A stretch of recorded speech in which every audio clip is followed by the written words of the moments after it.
Mira, vamos a ver otra cosa que es lo que se suele conocer como la regla de la cadena, ¿vale? Que es la derivada cuando tenemos una composición de funciones. Mira este ejemplo. Aquí alguien podría pensar que para hacer la raíz o sea, la derivada de esta función, o alguien podría pensar primero en derivar la raíz y alguien podría pensar en derivar el logaritmo neperiano de x, ¿vale? Y multiplicarlo, sumarlo, dividirlo, etcétera. Aquí, si caemos en la cuenta, aquí lo que tenemos es una composición de funciones. Si, por ejemplo, yo digo que la función f de x es la raíz de x y g de x es el logaritmo neperiano de x, aquí os tenéis que acordar que una función era una transformación. Yo cogía una variable x y esa variable x la transformaba, ¿vale? Cuando yo en esta función que tengo aquí cojo esta x, lo primero que le hago a esta función a esta x, lo primero que hago es calcularle el logaritmo neperiano, ¿vale? Lo primero que estoy haciendo es calcularle el logaritmo neperiano. Voy a poner aquí. Y cuando le hago el logaritmo neperiano de x, lo que estoy teniendo es el logaritmo neperiano de x, ¿vale? Y ahora, una vez que tengo el logaritmo neperiano, a esto de aquí, lo que hago es calcularle la raíz de lo que hay dentro, ¿vale? Ahora finalmente obtenéis la raíz del logaritmo neperiano de x. Pues entonces, si yo a esta función de aquí, logaritmo neperiano, la llamo g y a esta, la x, bueno, no la voy a poner, y a esta la llamo la función f, si acordáis, esto se escribía, ponía g compuesto con f. Esto que significaba que primero calculaba g y después calculaba f. Efectivamente, nosotros nos fijamos aquí en esta función, y esto es importante, y aquí tenéis que ver la x que cuando si vosotros sustituís la x por un número, lo primero que le hacéis aquí, que es a la x, calcularle la raíz cuadrada o calcularle el logaritmo neperiano. Lo primero que le hacéis es calcularle el logaritmo neperiano, ¿no? Pues entonces, por así decirlo entre comillas, lo que esté más próximo a la x es a lo que le vais a aplicar en primer lugar la transformación del logaritmo, y después de ese resultado vais a calcular la raíz, ¿vale? Eso es importante por lo siguiente, eso se escribía, acordaros, f compuesto con g. Eso que se escribe f compuesto con g también se suele escribir de la siguiente forma. Es como si aquí cojo y en lugar de este símbolo de compuesto le hiciera el paréntesis.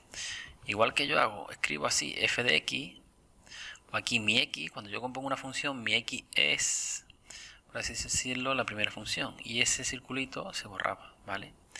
Entonces esto al final nos quedaría f compuesto de g. Esto es como si a este círculo que tengo aquí le hago así, ¿vale? Sería eso. Pues entonces yo cojo y tengo que esta composición es la raíz del logaritmo neperiano de x, ¿vale? Esta composición está. Entonces, ¿por qué? Porque esto, cuento toda esta película por lo siguiente. Cuando yo tengo una composición de funciones, aquí no es sumar funciones, multiplicar, no, aquí es, primero hago una función y luego al resultado de esa primera función le calculo una segunda función. Se escribe, vamos a escribirlo así, venga. Cuando yo tengo f de g o g compuesto con f, y a esto le quiero calcular la derivada, y a esto le quiero calcular la derivada, pues entonces siempre se hace la derivada de f de g por, y esto se olvida un montón, por la derivada, por así decirlo, de lo que hay dentro, ¿vale? Vamos a verlo con nuestro ejemplo. Si yo tengo aquí la raíz del logaritmo neperiano de x y yo a todo esto que es mi función compuesta le quiero calcular la derivada, tengo que hacer primero la derivada, fijaros, de por así decirlo, lo que calculo en segunda, la última función que tengo, la última que calculo, o la que tengo ahí, ¿vale? Eso tenemos que empezar a identificarlo. ¿Cuál es la que se calcula primero y cuál es la segunda? Entonces, la derivada de la primera.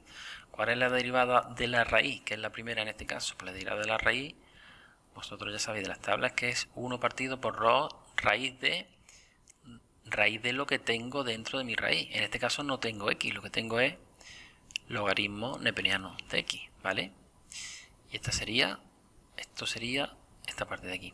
Y ahora me tengo que acordar de esta parte, de esa parte de la g' o de la derivada de g. Es decir, lo tengo que multiplicar por la derivada de lo que tengo dentro de la raíz, que es, por así decirlo, la primera función que aplico. ¿Cuál es la derivada del logaritmo neperiano de x? Pues es 1 partido por x, ¿vale? Esto sería esto de aquí. Y ya lo que haría sería operar con esa, ya operaría y dejaría eso un poco más bonito, ¿vale? Fijaros, voy a hacer otra función, esta seno al cubo de x. Aquí está un poco engañosa y alguien, si hace la derivada, podría pensar, pues esto es lo mismo que el 3 seno cuadrado de x, ¿vale? Y esto sería un patón enorme. ¿Por qué? Porque aquí volvemos a tener una composición de funciones. Si yo ahí cojo la x, que es lo que me entra, es el número, es la variable independiente que yo introduzco en la función, la x, la primera transformación que yo le hago a la x es usando el seno para calcular el seno de x. Y ahora cuando yo tengo ya el seno de x, la transformación que hago es que elevo, voy a poner, sí, es que lo voy a poner así, esto lo elevo al cubo, que realmente lo que estoy haciendo es el seno de x, elevarlo al cubo. Pero acordaros que esto se le pone ahí el 3 para distinguir este 3 de cuando lo ponemos con la x al cubo, por eso se le pone ahí el seno al cubo, ¿vale? Entonces, si aquí observáis esto, aquí tendré f, esto era f compuesto con g. Pues entonces, ¿cuál es mi función g? La que, por así decirlo, la que primero le aplico a la x, ¿vale? Una forma de verlo. La función g de x sería en este caso seno de x. Pero os tenéis que dar cuenta de que hay otra función f que es elevar algo al cubo, ¿vale? Pues entonces, esta composición de funciones, f compuesto con g, es, como ya hemos visto, seno al cubo de x. Pues bien, si yo ahora calculo la derivada de f compuesto con g, lo escribo así porque cuando usamos derivada, en lugar de escribir g compuesto con f y escribirlo así, se suele escribir más de esta forma de arriba, ¿vale? Entonces, cuando yo calculo la derivada de eso, pues será, acordaros, la derivada del primero por la derivada de f, o sea, derivada de f compuesto de g por la derivada de g, ¿vale? La derivada de f, ¿cuál es la derivada de f? Pues esto es x al cubo, pues entonces x al cubo, su derivada es el 3 baja multiplicando y multiplica a lo que hay dentro de esta x, lo que hay dentro de esta x por aquí, que es, pues es el seno de x. Y esto, como le he restado, como he hecho este 3 que ha bajado aquí, le tengo que restar 1, esto se me quedaría que es igual a 2, ¿vale? Entonces ya pongo aquí este 2. Este 2 sería lo mismo que ponerlo ahí, ¿vale? Pero para no liaros lo voy a dejar de momento ahí. Y ahora me tengo que acordar de que lo tengo que multiplicar por la derivada de lo que tengo dentro, de la derivada de la función seno de x, ¿vale? ¿Cuál es la derivada de la función seno de x? Pues eso es el coseno de x, ¿vale? Y esta función pues sería, para escribirla más correctamente, sería 3 seno cuadrado de x por coseno de x, ¿vale? Una cosa última que voy a decir, funciones continuas y derivabilidad. A ver, todas las funciones derivables, todas las funciones derivables son continuas, ¿vale? Pero al revés no siempre, es decir, todas las funciones continuas no tienen que ser obligatoriamente notoriamente derivable. Y lo voy a explicar con un par de ejemplos gráficamente. Mira, este es el primer ejemplo. Aquí tengo una función que no es continua, tiene una discontinuidad de salto, ¿vale? Entonces, ¿veis? Aquí tengo una pendiente. Ahí tengo una pendiente. ¿Qué pasa a esa pendiente? No sé por qué esto no me lo pinta, pero bueno. Si observáis, si os fijáis en esta hipotenusa del triángulo que es equivalente a la pendiente, si os fijáis, ahí la pendiente sería una recta paralela, ¿vale? Pero ¿qué pasa? Que cuando vengo por este lado, esa pendiente es distinta, ¿vale? No podría calcular ahí una recta tangente a la curva.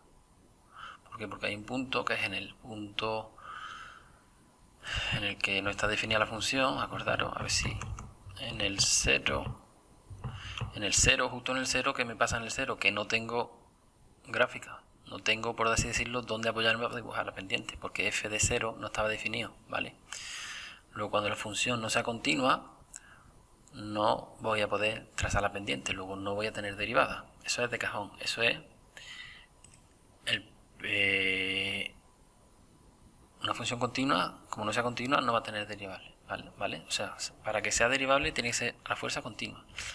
Y ahora vamos a ver una función que es continua pero no es derivable. Un ejemplo que se pone siempre. Mira, este es el ejemplo que se suele poner siempre. Yo aquí en la parte, esta es la función valor absoluto, ¿vale? En la parte, en la rama de la derecha, como tengo, fijaros, esa en verde es la gráfica del valor absoluto. Yo aquí en cada punto la pendiente o la recta tangente va a coincidir con la propia recta, ¿vale? Por eso se superpone. Y si me vengo a la parte de la izquierda, pues mi tangente va a estar ahí. Pero ¿qué pasa? Que cuando yo llego a este punto, si os acordáis, o los que hayáis visto dibujos, yo por este punto puedo dibujar cuántas rectas tangentes podría dibujar. ¿Qué recta tangente dibujo? La que viene por la rama de la izquierda, la que viene por la rama de la derecha, la que viene por aquí. Aquí hay infinitas, por así decirlo, en ese pico que hay ahí podría dibujar infinitas tangentes, ¿vale? Pero el límite, ¿acordáis? La derivada es un límite. Y el límite, si existía en un punto, si la derivada en este punto es el límite, la definición que se da del límite, que por eso es importante por lo menos tener una idea de la definición de la derivada. El límite en un punto tiene que ser igual por la izquierda que por la derecha.